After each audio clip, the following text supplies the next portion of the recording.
Hi, Naldert family. This is Mrs. B, and I just wanted to read you a little book since it's March's reading month, and we're not going to be together. We weren't together for St. Patrick's Day. I thought it would be a great opportunity to read a book I would have read on St. Patrick's Day to all my fifth grade kiddos called Fiona's Luck.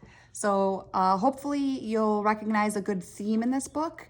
I hope my fifth graders and fourth graders are thinking about what the theme might be of this book. There's also a lot of author's craft in this book, metaphors and similes, and I hope you can spot them. So let's get started. Okay, so the book is called Fiona's Luck by Teresa Bateman. Once luck was as free to be had in Ireland as sunlight and just as plentiful. It filled the air, and anyone could grab a handful of it as the need arose. This was largely due to the leprechauns, for they made luck like cows made milk.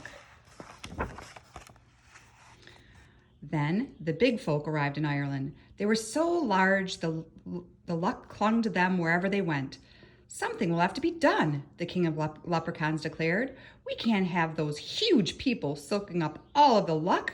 What would be left for us? So, under the king's orders, the leprechauns wove fine golden thread into magical nets.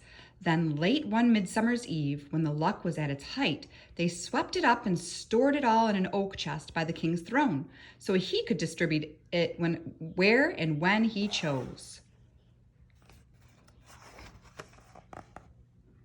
They don't look very happy. But the leprechauns had been too thorough. They not only scooped up all the leprechaun luck, but any other luck that had been floating about as well. The land of Ireland fell into a time of great misfortune. Hens gave no eggs, and cows would not let down their milk. The potatoes rotted in the ground. Now it happened that in Ireland there lived a woman named Fiona. She knew the lack of luck had been the work of the leprechauns, so it followed that they alone could restore good fortune to the land. But getting the luck back from a leprechaun would be like squeezing water from a stone.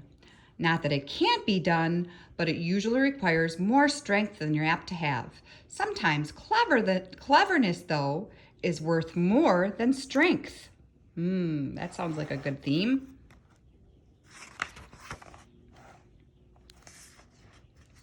So Fiona took her last coins and used them to buy a cow and some chickens. Then every morning and evening she would take the cow into the barn. When she emerged, she would be carrying 2 buckets slopping over with whiteness. "Aye, she's a fine cow," Fiona would say to anyone who asked. "It's lucky I am to have her." Soon the rumors began. While others were short on luck, Fiona had pails of it. Every morning, Fiona could go into the chicken coop, and emerge with her covered basket bulging with curves. "The hens seem contented," she commented to her neighbors. "It's lucky I am to have them." Soon the rumors spread. While others were short on luck, Fiona had baskets of it. Then Fiona began digging in her garden and filling her wheelbarrow with round, dirt-covered lumps. "It's not a good year for potatoes," Fiona said to all who passed. "Still, I'm lucky to have what I have."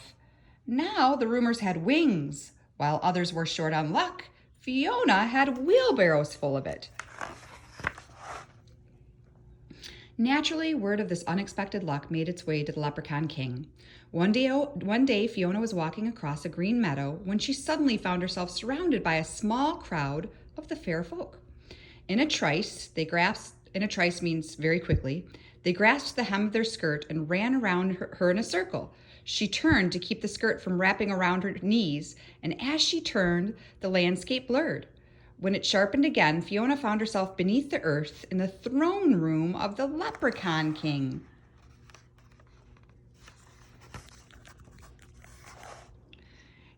It was a glorious cavern with rich tapestries hanging against tall granite walls, and the floor cobbled entirely of jewels.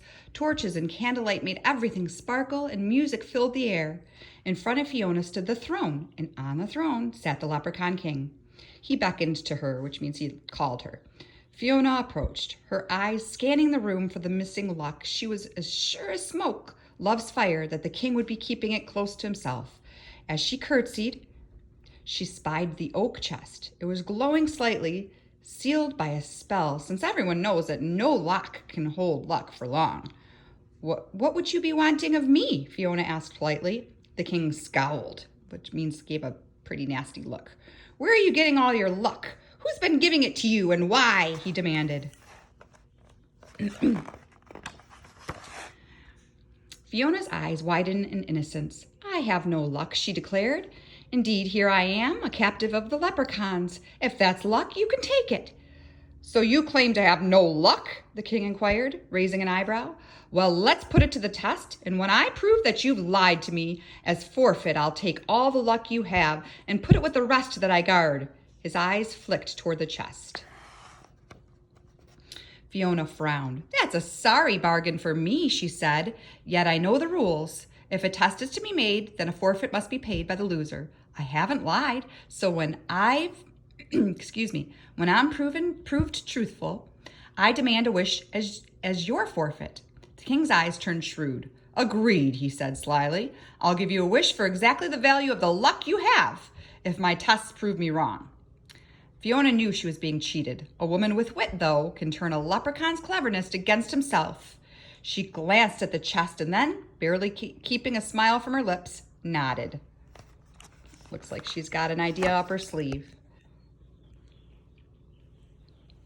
So the agreement was made. At the king's gesture, one of his magicians brought out a low table and placed upon it 3 beautiful shells. Under one, he hid a small gold coin. Then he whisked the shells around and over and under in a blur no human eye could follow. Now, the king said, where's the gold? There was 1 chance in 3 of her picking correctly, and a person with good luck would find the gold every time. Even a person with a little luck would find the gold occasionally. But though they played the game over and over again, Fiona could never locate the coin. It was as if she had no luck at all. I think she's doing that on purpose. Something tells me. Another test, the king ordered. A leprechaun harp was brought forth. Now, leprechaun instruments make music by the luck of the player. A person with good luck would be able to play something just by stroking the strings. Even a person with just a hint of luck could probably figure out a simple melody. But in Fiona's hands, the strings went out of tune, and no matter how she stroked and plucked, nothing but ear-bending noise resulted. The king shuddered and frowned. Could he have been mistaken? Perhaps the last test would prove him right. Bring out the chess set, he demanded. He and Fiona faced each other across the board. The king made his opening move. Nobody could hope to beat the leprechaun king, for he was steeped in luck. But a person with good luck could last a while against him. Even a person with just a bit of luck had hopes of making a few good moves. Despite the king trying his hardest to lose, Fiona was beaten soundly within 2 minutes.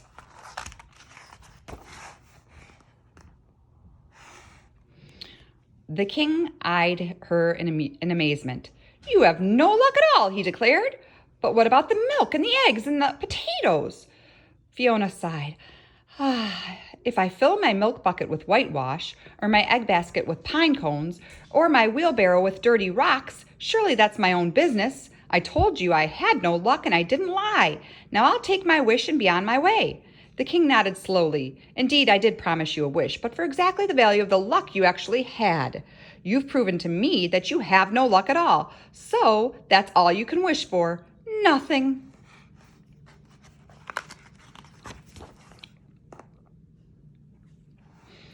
He smiled at the cleverness of his reasoning, all well within the limits of leprechaun law. Then his smile wavered, for Fiona was smiling too. So I can wish for nothing, she asked. He nodded, puzzled. Then I wish for a hole, Fiona continued. A hole is nothing after all, and that's exactly the value of my wish. I wish for a hole that will never go away, and I wish it to be in the lid of that chest. She pointed to the chest of luck by the king's throne. The power of a wish rightfully earned is not to be denied. A hole appeared in the chest, and luck began escaping immediately. The king howled with rage, but what could he do? He had made a bargain and was forced to keep it. With an angry wave of his hand, Fiona was whirled away. When she opened her eyes, she was back in the meadow, the sun just rising over the hills. If there was an extra sparkle to the sunshine and the grass glowed greener than before, well, it was only to be expected.